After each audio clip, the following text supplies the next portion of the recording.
Tonight on Ukraine Today, historic summit in Washington. What to expect from the meeting of Zelensky, Trump and European leaders against the backdrop of Putin's demands? Battlefield reality. What picture is Russian propaganda trying to paint and what is really happening at the front? Ukrainian strikes, from destroying Russian logistics and troops to mass production of a brand new Ukrainian cruise missile. Russian attacks, civilian killed and injured in strikes on Kharkiv, Zaporizhzhia and Sumy. All this and more right now. Hello, my name is Volodymyr Robchun. Hit subscribe, give this video a like and let's move to the news. Ukrainian drones struck the Lysky railway station in Russia's Voronezh region. This is one of the biggest hubs of the southeastern railway, heavily used by the Russian army. In other words, a legitimate target. By the way, such strikes are not limited to the drones alone. According to the Associated Press, Ukraine is now mass-producing Flamingo cruise missiles. They range 3,000 kilometers. Their warhead 1 ton. Ukraine's defense forces destroyed an ammo depot and Russian troops in Melitopol. According to military intelligence, at least 6 Russian Marines were eliminated, along with the crew of a UAV unit from the Akhmat East battalion. They were being moved to the Zaporizhzhia region. Russian troops used the US flag during an assault in the Zaporizhzhia region. They raised it over a captured American-made armored vehicle. These images were published by Russian propagandists. The invaders are regrouping near Pokrovsk and in the Zaporizhzhia sector. That's according to Ukraine's commander-in-chief Alexander Syrsky. More on what's happening at and around the front line in our story. The long-awaited counteroffensive by the Ukrainian armed forces has begun. Our defenders have launched an offensive in the Sumy region. Ukrainian troop advances are being recorded in the Slobozhansky direction. The defense forces have recaptured at least 2.5 kilometers of territory from the occupiers, according to the Ukrainian General Staff. In this way, the Ukrainian armed forces managed to take full fire control over the enemy's logistical routes. As a result, the supply of ammunition, the evacuation of Russian troops, and the reinforcement of Russian forces by bringing in reserves have all been disrupted. As a result, active fighting is now taking place near the villages of Alexivka and Yunakovka, where the enemy, albeit slowly, is retreating. In the north of the Slobozhansky direction, Ukrainian soldiers continue active operations to destroy the enemy and liberate our settlements. In particular, active operations are underway in the areas of Alexivka and Yunakovka in the Sumy region. The fight continues. Glory to Ukraine.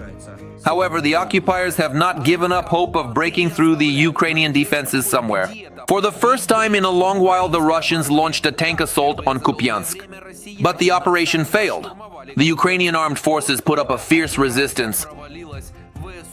And even though the occupiers threw their tanks, armored fighting vehicles, and infantry into the battle, it was all in vain. The enemy was detected on the left bank of the Oskil River, particularly in the direction of Lyman 1, Kupiansk. There, the enemy tried to break through the Ukrainian defenses using 2 tanks and 3 armored fighting vehicles.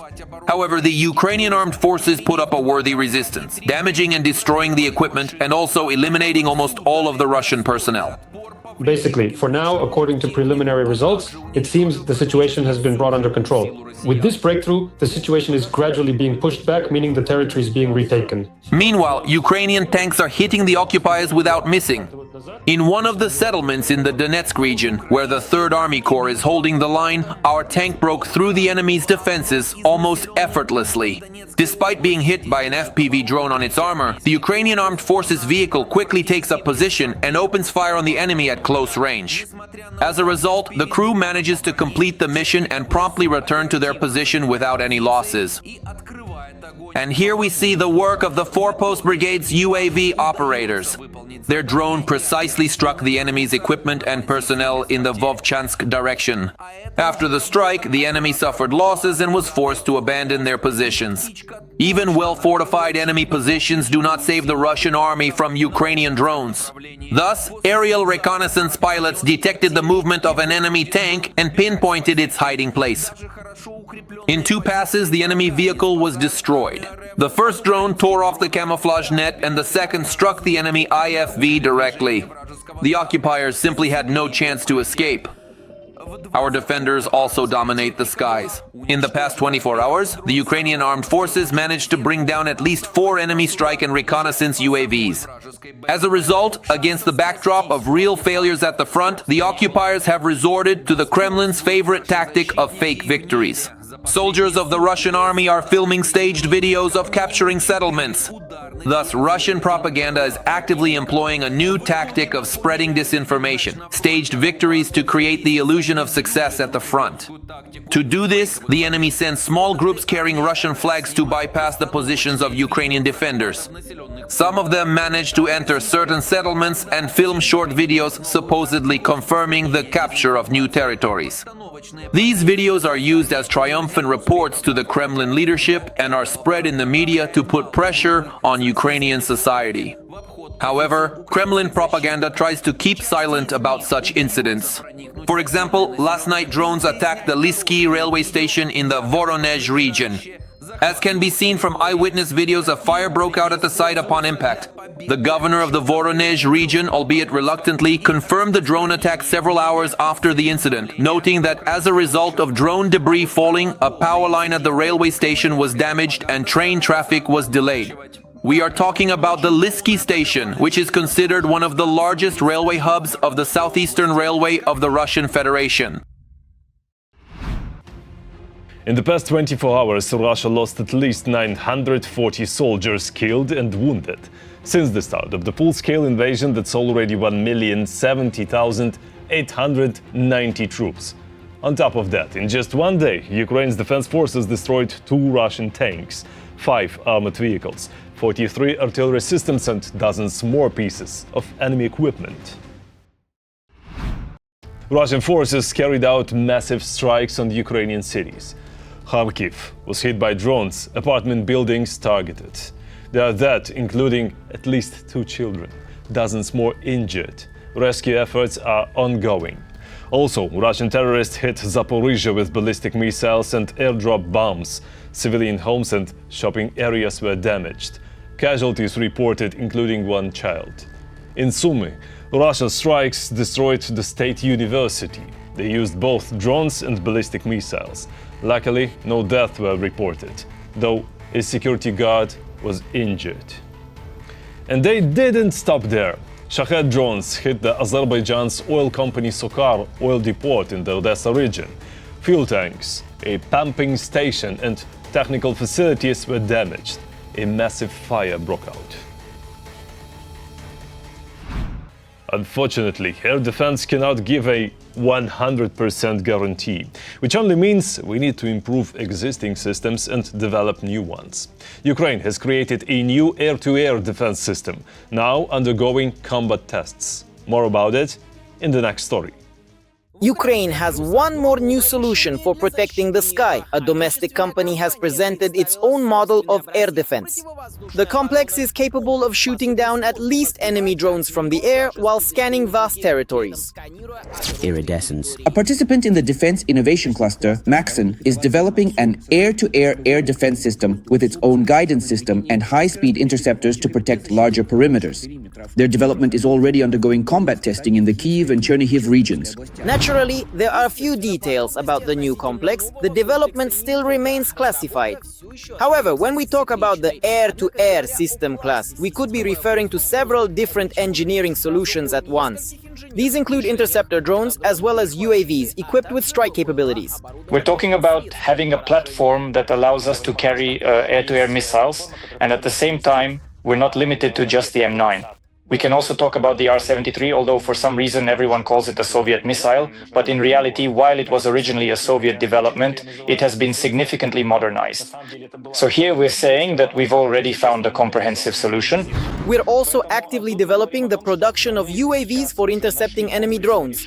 The development announced by Minister Fedorov has its own guidance system, which means it could very well be a modernized drone that scans the sky on its own and, upon detecting a target, can identify, pursue, and destroy it. And artificial intelligence plays a key role in all of this. There's no way around it nowadays. It handles both targeting and adaptation to different scenarios. There's a lot of fascinating stuff going on. So, what lies ahead for us? First, we really need to train operators and scale up production. There's nothing new to say here and nothing genius to invent. This will provide good protection. They work in coordination with the General Staff and Air Defense Forces. Naturally, this should and will operate not only over Kharkiv. Another extremely important point about producing our own air defense systems is that Ukraine will not be dependent on the moods overseas or on the capabilities of our European partners.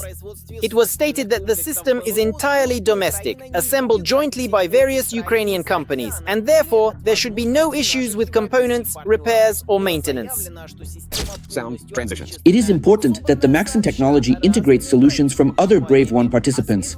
This is exactly how the cluster ecosystem works. Companies that create effective solutions in different areas can combine them. Analysts assure that this will also help provide the air defense forces with a sufficient number of new systems. Once the system is certified by the Ministry of Defense, it can easily be mass-produced through the government procurement system, in quantities as requested by the Army. If there is a grant system, if we can provide more funding to our drone manufacturers, after all, there are about 800 companies working in our military-industrial complex, roughly 800, and the vast majority are private companies. That's how it is in the entire civilized world. In America, in European NATO countries, weapons are produced by private manufacturers, and they are ready to produce more. Ukraine's Ministry of Digital Transformation has already called the production of this system an event that could change the course of the war. All that's left is to wait for the results of the combat tests. Let me remind you, Ukrainian engineers have recently begun to massively develop new strike drones that will hunt down the Shaheds. The drones operate on the same principle as air defense missiles. They detonate near enemy targets and strike them with shrapnel.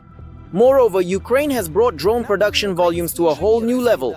At present, our defense industry is capable of producing about 10 million drones annually, including those equipped with artificial intelligence. We cannot match the enemy in terms of the amount of equipment, weaponry, or manpower the way the Russian Federation can. That's why we have chosen the path of technological advancement. Every voice matters. Join our community, support independent journalism and help us bring you the truth from Ukraine. Become a member of Ukraine Today. Join us now. In the past 1,010 days of war, the enemy has occupied less than 1% of Ukraine's territory. That's according to Deep State. It's an answer to the fake picture of big gains that Russian propaganda tries to show. Analysts point out, yes, Russia had some success in the very first days of the invasion, but Ukraine has already taken part of that land back. This is important for our American partners to understand. Some may have the wrong impression of what's happening on the battlefield. Ukraine is fighting for freedom. Support independent Ukrainian journalism, so we can keep telling the truth about Russia's war. Click the link in the description to become our sponsor. And don't forget to subscribe and leave a like. It helps the channel grow. And share this video if you think it's worth it. Thank you. President Zelensky has arrived in the United States, where he's scheduled to meet Donald Trump. He's joined by German Chancellor Friedrich Merz, European Commission President Ursula von der Leyen, French President Emmanuel Macron, UK Prime Minister Keir Starmer, Italian Prime Minister Giorgia Meloni, Finnish President Alexander Stubb, and NATO Secretary General Mark Rutte. The exact format of the talks is not yet clear, but the main topics are long known: ending Russia's war and providing security guarantees for Ukraine. Here's what French President Macron said ahead of the summit.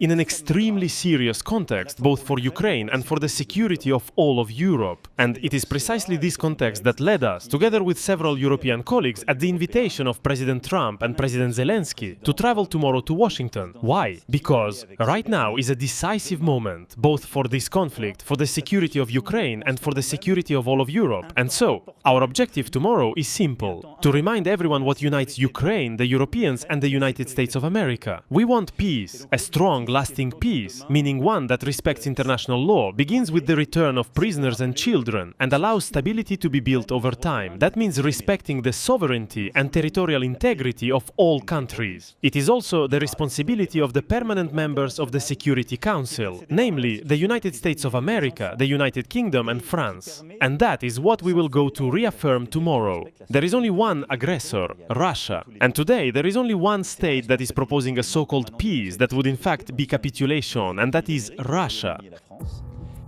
Let me remind you, last Friday, US President Trump met with dictator Putin. The talks were held in Alaska.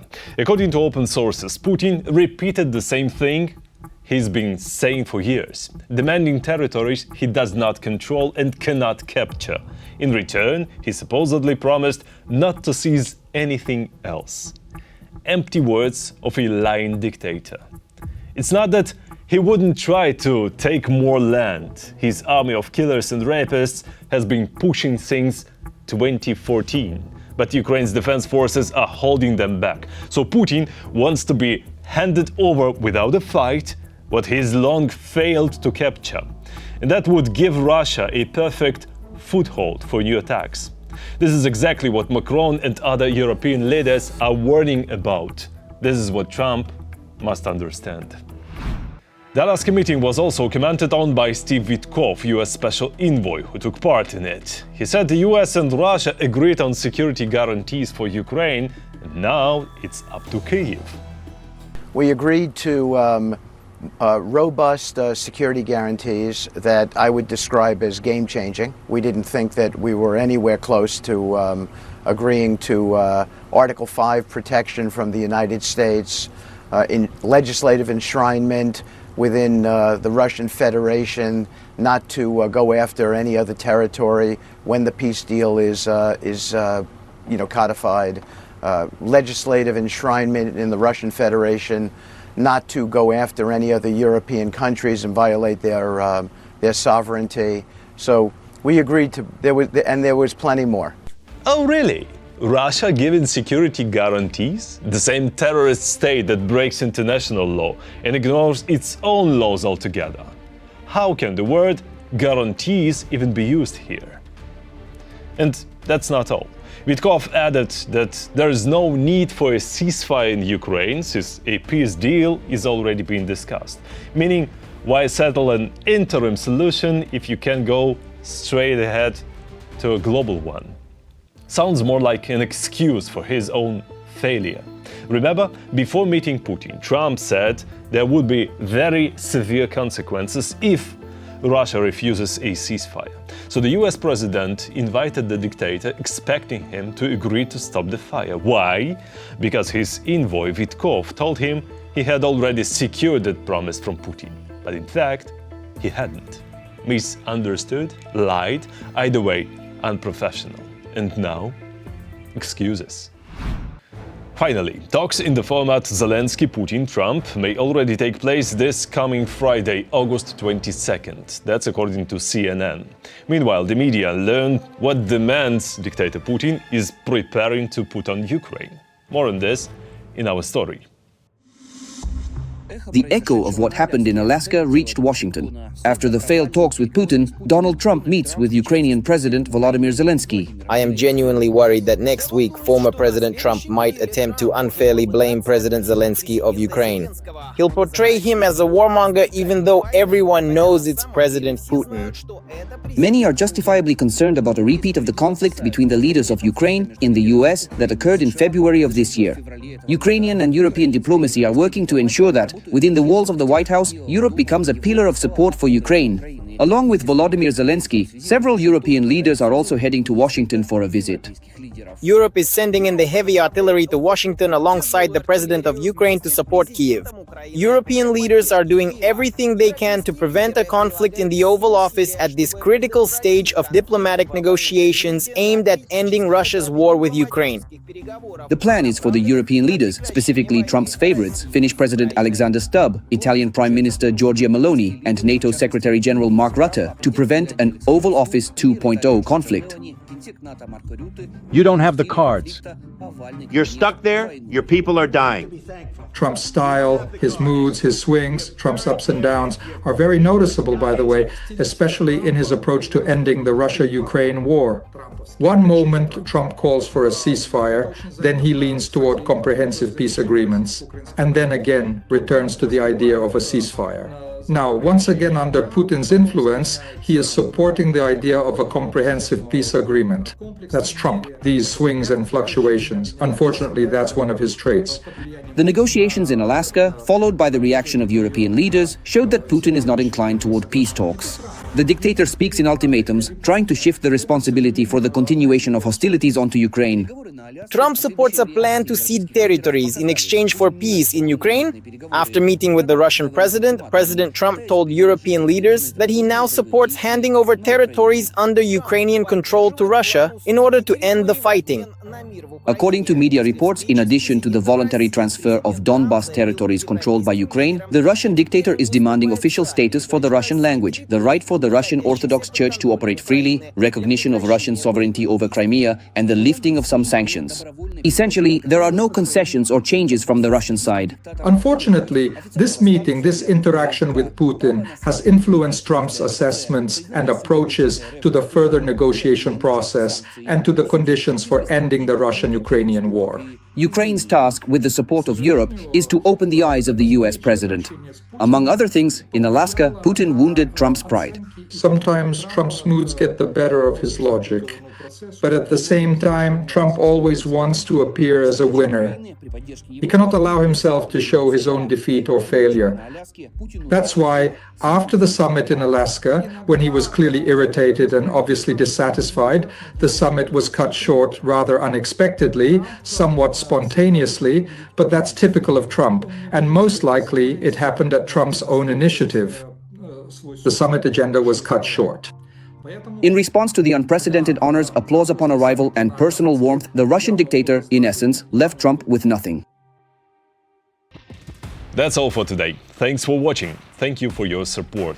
Strength to Ukraine's defenders. Glory to Ukraine. Don't forget to like, subscribe, comment and share this video. See you next time.